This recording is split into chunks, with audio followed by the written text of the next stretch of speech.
Hello, hello, hello. This is Jamie Rapavy, the owner of Devoted Columbus and Devoted Pros. We are bringing you a new podcast, the Devoted Wedding Pro Show, geared towards wedding professionals. We're gathering each month to chat about different topics in hopes of strengthening our industry. This is a very laid-back format, almost clubhouse style, where any wedding pros can join us each month and either listen or contribute. So sit back and enjoy the next 30 to 45 minutes, and let's come together as a team for our engaged couples.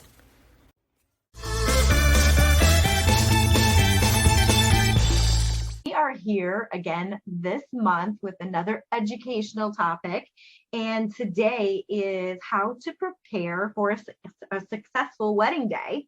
And I have some new people with me today, so we'll just kind of go around, and if you wanted to introduce yourself and give us your name and company, that would be great, and then we'll get started on our topic today.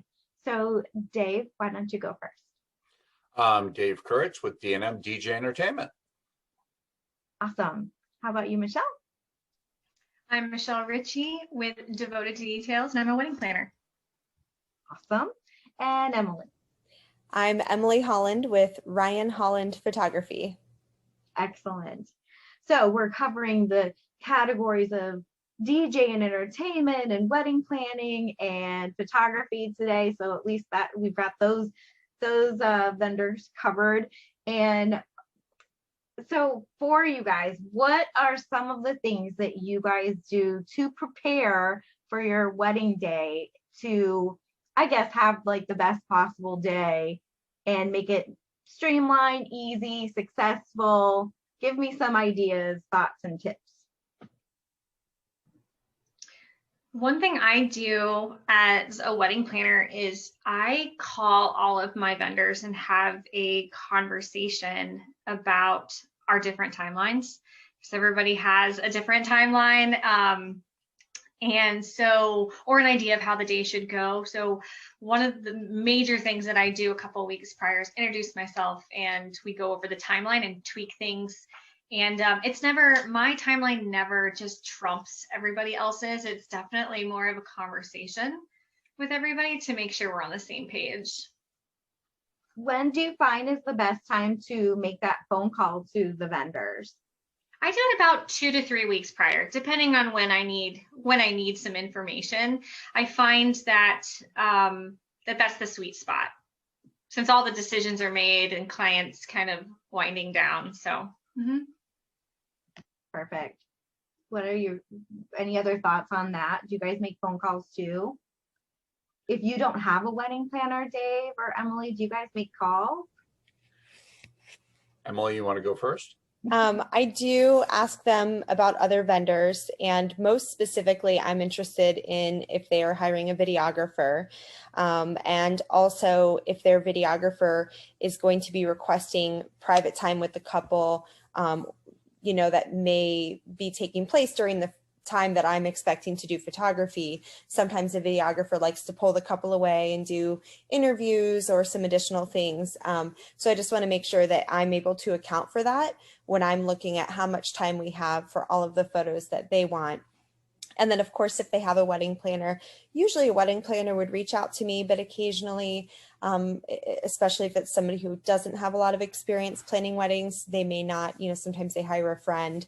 They may not be contacting me, and I would definitely reach out to them and ask for the timeline just to make sure that my expectation matches what they were expecting, just like Michelle said.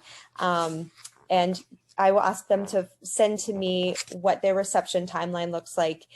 And usually that's a couple weeks or so before the wedding, and they've typically had their meeting with the DJ at that point, and I'll just go by whatever the DJ has planned.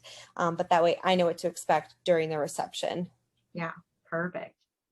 Perfect. How about phone calls for you, Dave? Oh, yes.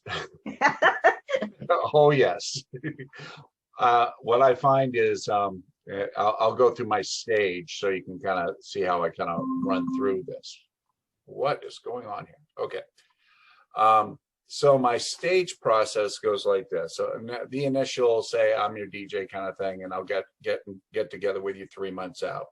At that 3 month out mark, we come up with some sort of a timeline idea, but I always tell them ahead of time, find out what's going to affect this, and let's talk about how it's going to change between the time we meet versus your final with either a wedding planner or with a venue, depending on what it is.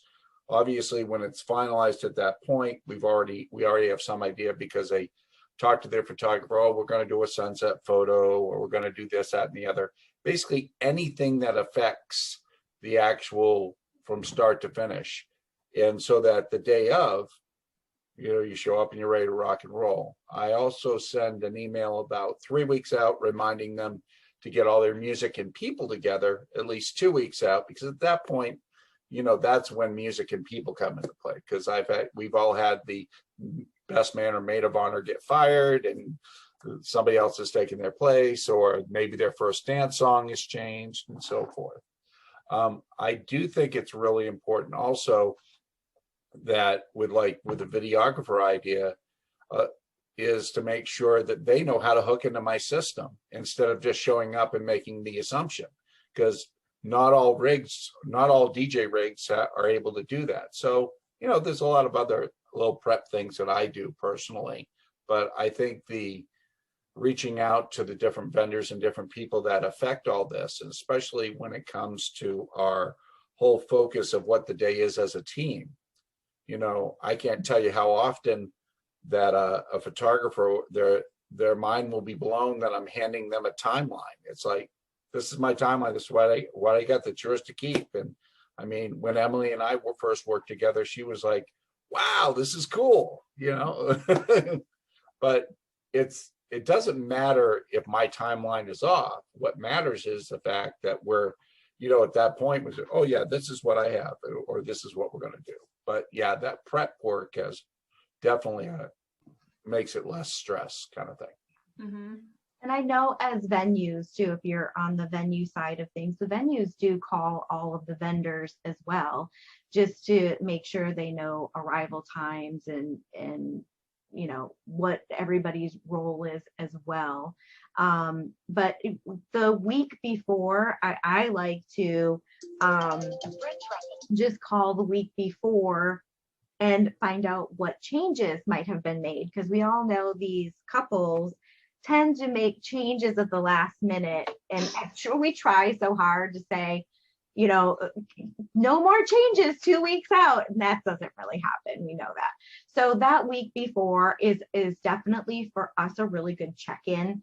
That Monday before, what's changed, and we kind of just say, hey, now that we have what's changed, we then let all of the vendors know, because we know these couples are not telling all of the vendors all of the changes. So we're like, just tell us, we'll let everybody else know. So that week before, as far as a phone call, is kind of important, just because we do know they'll make changes up until the day before, and then we will find those out on the day of, but there's less of them, less of the changes that happen on the day of prior to the week before. So those are great for phone calls. What are some other things then that you guys do to prepare for a successful day? So I have a checklist, and a couple of the things that are on my checklist are, I'm going to the store, I'm buying water, little mini waters, or I'll come to the office and get waters, or I'll get snacks for the bridal party, because you don't want anybody passing out on you. But something I recently started doing was buying some snacks and water, or just little treats for my vendors. So that's on my list to prepare for. I just find that it's just it's a nice little thing to do for vendors appreciation. And then I'm printing everything, and I'm communicating to my staff. So that's one thing I do that week of. I print off that to-do sheet. I'm checking things off. I'm printing everything, communicating with my staff, just so that we're all on the same page internally as well. Excellent. How about you, Dave? Well, what I do, obviously, in my situation, it's all about making sure I've got everything I need to make the day great. Double checking that all my notes at the bottom of my timelines, how many microphones do I need? Are we inside or outside for a ceremony, things of that nature. And then also making sure all my music is filed and I've got everything they've asked for. And then, I mean, being an organized, meticulous person that I am, I automatically have my equipment all set up and ready to go. So I grab and go and we're off and running. You know, the less stress, the better. You know, you give yourself that 2-hour pre-setup time and just make sure you've done all the extra things. And then make sure I get extra copies of stuff and so forth. Yeah. And I follow a similar kind of process and just kind of double checking everything equipment wise, especially during the busy wedding season, you know, making sure that every piece came back with me from the previous wedding. So I don't find out on the wedding day that something is missing. So checking all that stuff in advance, cleaning and prepping equipment. If I'm hiring a second shooter, then I need to make sure that second shooter is in the loop about everything with the couple. So I'll send them the information and typically have a meeting with them as well. And then of course, printing, like you both have said, physical copies of things. You can't have too many backups because things find a way of blowing away or wandering off with someone else. So physical copies of things, and just being, you know, for my role as a photographer, trying to become familiar or memorize as much as possible the key family members' names and the key bridal party names. Obviously, if they have 20 people in their bridal party, it's tricky, but as much as possible, trying to become familiar with all of the names and relationships, and if there's any special situations to be aware of, especially when it comes to posing family members next to each other or not next to each other, and just kind of covering all of those details in the last week or two leading up to the wedding. Those are probably the big things to prepare. Yeah, oh, absolutely. Those are great. Yeah, I was starting to think of some of these things, and for me, before I go into to make, you know, sleep, of course, I tell everybody, including couples, get a good night's sleep right before the wedding, right? Including me, I probably have to take some kind of sleeping pill so I'm not anxious, but sleep. And then I bring several pairs of shoes on the wedding day. I'm kind of weird about that. And some of my assistants are like, why do you have 4 pairs of black shoes? Like, because you're on your feet for a long period of time. And even though one shoe is very comfortable, it's not comfortable after several hours. So I changed my shoes. I do bring snacks for myself, or, for vendors, so that we're not dying of hunger whenever we are fed or aren't fed. And what else? A charger. Very important to make sure we remember chargers, because our phones, have all of our information and materials on them. Confirming staff, like Michelle said, and what we're wearing. And especially for some of these outdoor weddings and barn weddings, I pack bug spray because they love me and they eat me up. So I always have bug spray with me. But as a planner too, we have that 911 kit, our emergency kit, that we have to check and restock and make sure everything's good. And a lot of that kit, sometimes if there's not a planner, that stuff falls on a venue, and venues kind of hold a lot of that stuff. And I'm sure other vendors also have their own little emergency kits that they need for themselves. I'm not sure, Dave or Emily, do you have kind of emergency kits of things and backups that you guys bring? I'll just say I've got a ton of cable and I got extra batteries, and it's no joke. I mean, I got extra printer cables because that's what you use for our DJ consoles and all that. I've learned to bring adapters because there will be a videographer that will show up with one type of cord, and we got to plug them into my system somehow. So I've got that kind of that safety catch there. With the all-inclusive venues, we always try to bring an extra pair of powered speakers, because if their system goes out, we got something way to get it done. A lot of people look at my equipment and say it's overkill, but you may say it's overkill, but if my equipment fails, it's going to be underkill kind of thing, Yeah. I mean, there's a reason why I got 2 laptops set up with 2 controllers. I mean, it looks big, it looks cool, but the reality is a laptop can fry just like anything else. Oh, yeah. It's not like CDs or records anymore. We're dealing everything on hard drives and everything else. So yeah, just having all that extra stuff. Yeah, that's good. On the photography side, we are usually there when everybody's getting ready. So most of our emergency needs, if you will be things like safety pins, bobby pins,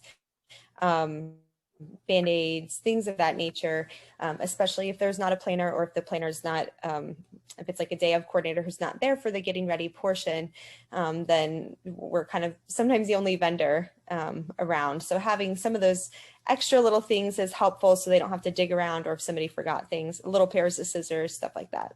So you bring that stuff? Yeah. Oh, that's And great. hand warmers for, outdoor photos, or sanitizer, of course, in the days of COVID, like we've always got that stocked, extra pens, just little things like that. Obviously, I can't lug around a full emergency kit the same way that a planner would, but those are probably the most frequently requested items. And so it's helpful, especially because sometimes we're on a lot of a time crunch during the getting ready, if things have run behind, if people have arrived late. So anytime that they don't have to spend searching around can be really helpful. Yeah. Also a nice hanger to hang the dress on, because sometimes it's on that ugly plastic hanger with the bag and all of that. So sometimes the venue or hotel will have some nice wooden hangers for use, but otherwise, if the bride doesn't have a personalized hanger, we try to just have one in the trunk of the car that we can bring in for some nice dress shots real quickly. Yeah. And I'm sure your couples are very impressed by that, not being a planner, that you have all of those items. I think that's great. I really do. If they realize, it's so crazy. I don't think they always know where things came from, but that's okay. It helps everybody out if we're all prepared and, can lend a hand wherever we can. Yeah. And we were talking a couple, or I don't know if it was last month or the month before, about like just being team players and helping each other out, and that the goal of the day is all about, it's the couple's day, and however we make it perfect for them, as long as we pull together as a team, that's the most important part. So yeah, that's great. Anything I was missing on items, Michelle, that to bring that we can think of? Gosh, I feel like we just bring the whole house. Like you never know what you're gonna need. But yeah, you have to remember your personal items too. Like you said, with the shoes, I think sometimes we forget about ourselves and our own comfort, like a sweater or, the shoes or your water bottle or something, or food. So that's super important to remember to do. You've got to do some self-care because it's a long day. It's a really long day for you. So yeah, that's great.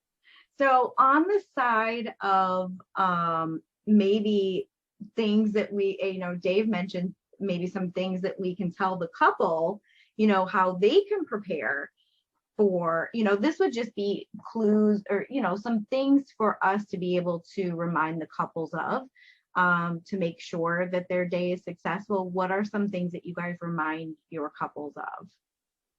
Do not, and I repeat, do not get wasted at your rehearsal dinner.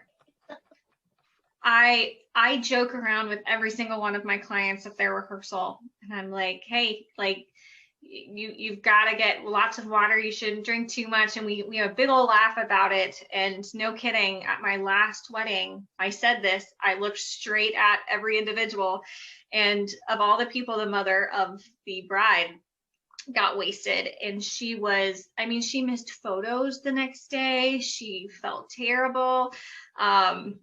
And we joked about it because I was like, what did I tell you? And she's like, I know, but that's a big thing that I always like to remind people, because it can ruin your whole day, that whole next day, being hungover like that. Totally agree. I couldn't agree more. And that's why I also tell them, get sleep. I know they don't, but if they can get some sleep, get sleep. What about you, David? Well, I always tell my brides and grooms to be selfish when it comes time to eat. Don't worry about greeting with your guests. You're going to do that. We're going to get that done. take the time, enjoy your food. You know, I tell them that. I do have like a laundry list of things like during my meetings. One of the things that also pops up is always letting the bride know, make sure you got a bustle team, make sure they know how your dress is bustled. You know, we all know, and I can say this for a fact, that the dresses nowadays are any which way. And if you go to get fitted, you're thinking, the bride's thinking, oh, well, I'll get fitted. I'll know how to bustle. Yeah, but you're wearing the dress. We've all seen the bustle take 45 minutes before to an hour because people couldn't figure out how to do it. So, stuff like that. I always tell, make sure that you've got a good, solid photo list with your photographer. Be organized. It's not a race, so let's not stress out. Don't all of a sudden say, oh, wait, I'm not sure who we need pictures with. Get your shot list together, because that keeps it going too, just stuff like that. Is it my place to tell them this? You know what? I think it is. If we get more than one people reminding them, I never thought about Michelle, like what you said about getting drunk the night before, but that makes perfect sense. I think the other thing too is reminding the couple it's not a race, and just saying, you know what, there's only 2 hard times a wedding. Just straight up. You gotta, when you're going to get married, what time you're going to eat. Everything else is movable. If you decide you don't want to throw a bouquet, nobody's going to say no to you, kind of thing. Yeah, they just need to enjoy the day. And I do tell them it goes by so fast. It does. It goes by for them. It's like over, and all this planning they've done, year of planning, and it's gone. It's over. So to just slow down, you're right, and just enjoy every minute of it and not worry. Let your vendors do their jobs now, and enjoy it. But it goes by so fast. And the other thing for pictures, you remind me something with pictures. Emily might have mentioned this, but we don't know who everybody is, but to have a family member be in charge of finding those people for the pictures, just something to remind them of, because that can take a long time too, depending on the family size.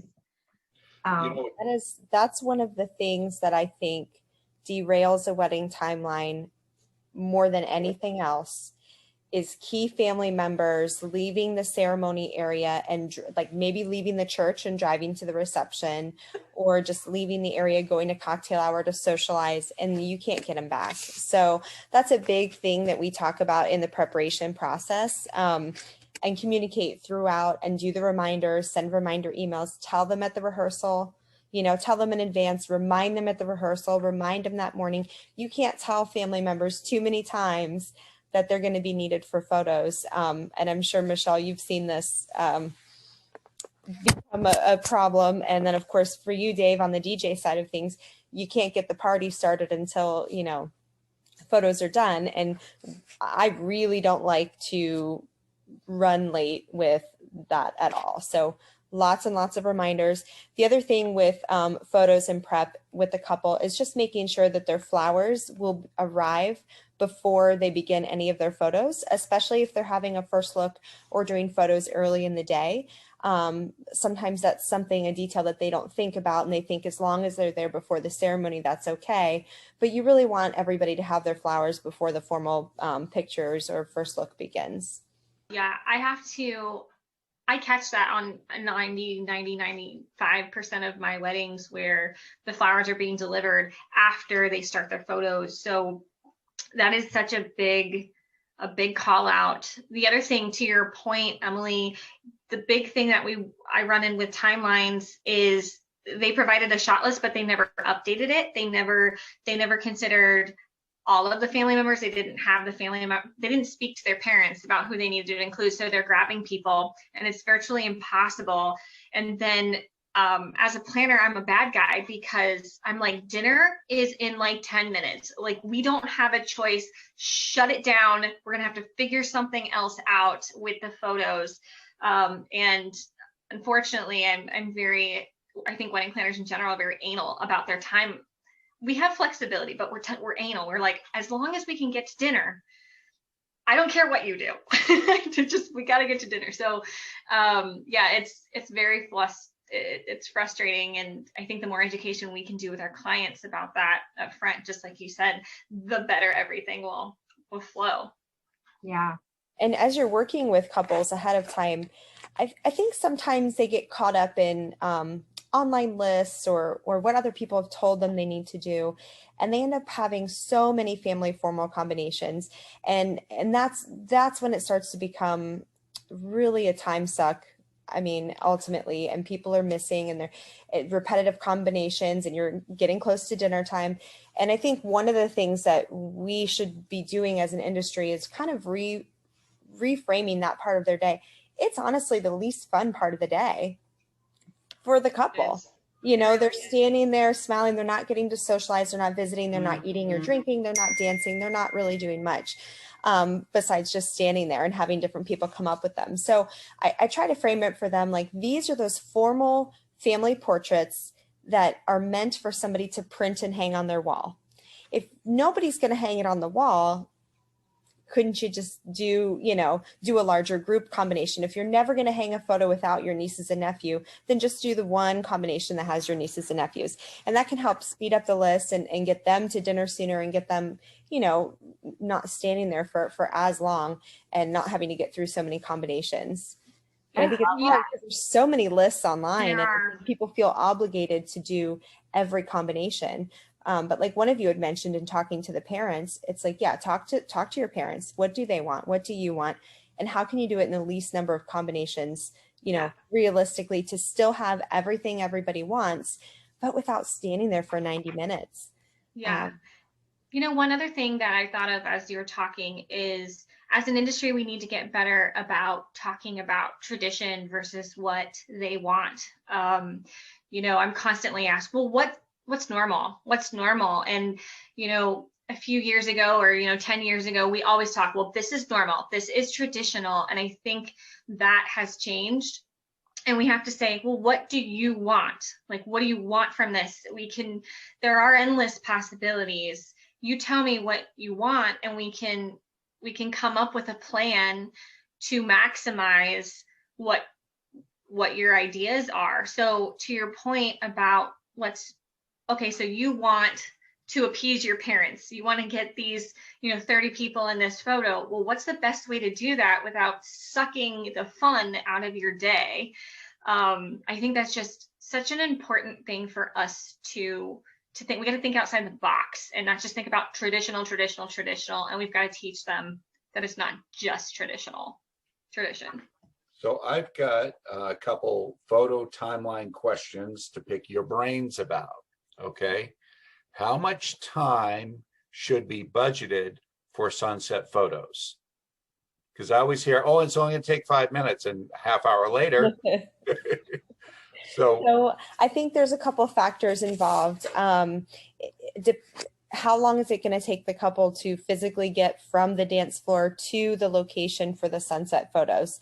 For example, at Nationwide, one venue is right next to a beautiful sunset view, literally one step outside the door and you can see it. One of their other venue spaces, you really kind of have to walk a little bit further before you can see all the bright colors. And so even at one particular facility, if there's multiple event spaces, it may take longer or not as long. Once you're actually out there shooting, I think 10 minutes is plenty. But if photographers are bringing any lighting, there may be a little bit of additional time to set up lighting. Same thing with night shots. Some venues lend really nicely to some night shots. And again, it's how much time is it going to take to get downstairs and back?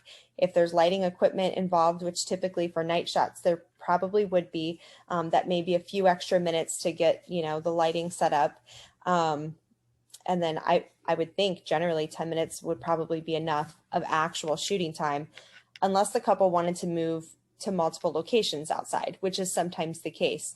You have some venues that, you could get night shot downtown, down the street over here, but over here things are lit up in a different color, and that might make also a cool backdrop. Or, so if they're moving around, you're going to be adding at least 5 minutes to 10 minutes per, by the time you walk over and set up again, get them posed again.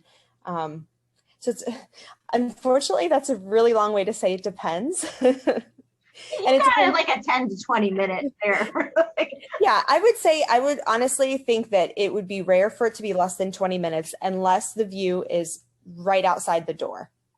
Because if you're getting in an elevator, bride's feet hurt, she's taking her shoes off, whatever, realistically, it's going to take at least 5 minutes to get outside the building and then to a spot, and then at least 5 minutes afterward to get back up.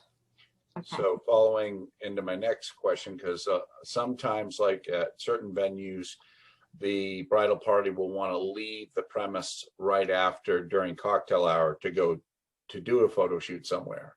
So obviously you have your drive time to and from the time of day, and then of course how much time you're going to do these particular photos. So you're going to probably say it depends on that too, which I would agree, unfortunately. But maybe the key question is where and when. What do you think the question should be to the bride and groom besides the obvious? You're going to leave. Where are you going to be? Where are you thinking? Kind of thing.